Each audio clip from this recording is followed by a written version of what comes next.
Kemudian gimana nih anak candu HP? Walaupun udah ada kesepakatan, tapi kasar. Nah, ini harus dipahami dulu nih. Watak anak yang mana? Yang tadi, yang misalnya ekstrovert tadi. Ya. Kalau yang ekstrovert tadi memang dia belak-belakan. Satu. Kedua, ini anak laki.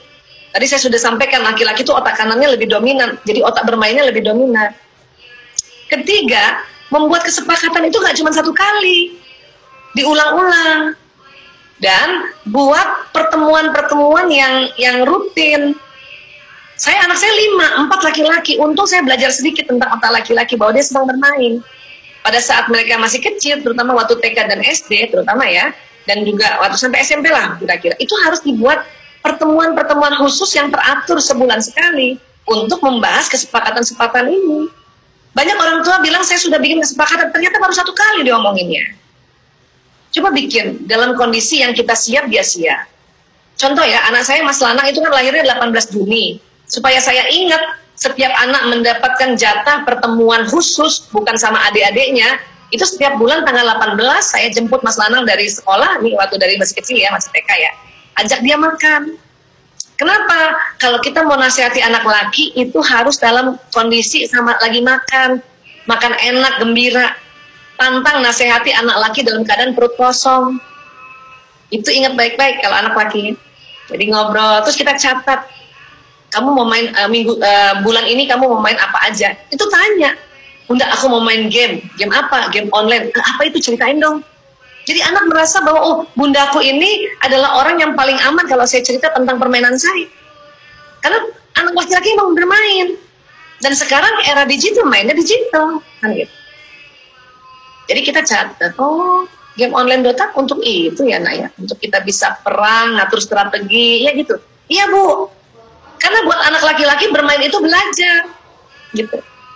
Ya, nah jadi terus misalnya janjian, kamu main berapa jam nih nak?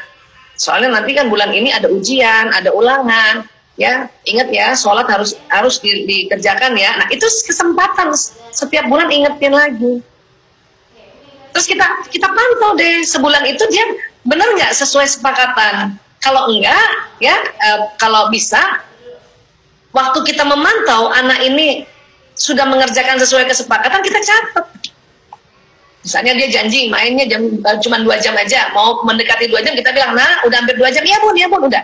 Nggak usah ditekan-tekan, anak lagi nggak usah ditekan-tekan. Apalagi umur 10-11 tahun nih, lagi akil balik, lagi testosteron naik, ya agresifnya tinggi. Cuman ngampaikan aja. Terus kita lihat, dia mainnya 2 jam lebih, 40 menit, catat. Besok lagi catat. Nah, bulan depan pada saat negosiasi atau saat musyawarah, ingat ya musyawarah ya.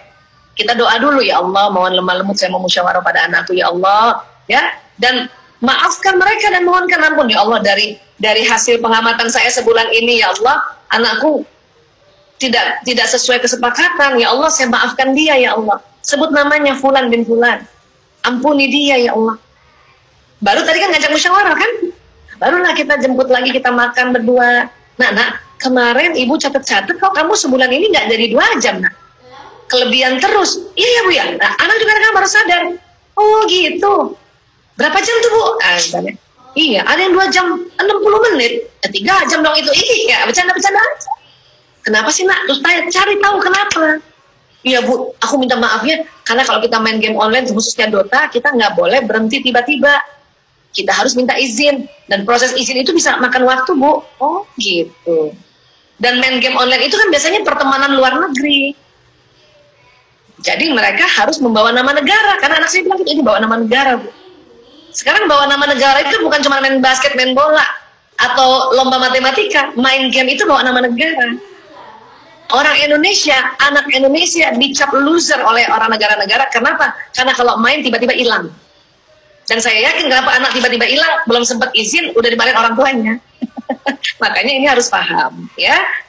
Dengan kondisi kayak gitulah maka enak. Jadi anak mengerti, oh, terus kita juga ngerti, oh kalau gitu gini deh, ibu kasih waktu 2 jam, habis itu untuk minta izinnya setengah jam. Bisa nak? Iya Bu. Bikin lagi kesepakatan baru, pantau lagi, bahas lagi bulan depan. Itulah peran orang tua, itu yang namanya sabar. Ya, dan coba ibu-ibu nih, karena kita kan otak kita beda sama laki-laki. Coba bikin settingan di kepala bahwa anak laki-laki bermain itu belajar. Belajar apa, Boy? Ya belajar dalam permainan itu. Belajar strategi, belajar dia punya teman banyak di era sekarang, belajar bagaimana dia mengatasi ya tekanan-tekanan kekalahan dalam permainan itu belajar. Karena anak yang asik main, ibu nasehatin itu nggak suka dia. Itulah jadinya ngamuk. Ya. Kita pantang nasihati anak dalam kondisi main. Kan udah bikin kesepakatan. Nah, tapi ibu harus tegas kesepakatan yang misalnya satu, azan. Nah, azan loh, azan. Nah, kita udah sepakat azan loh. Nah.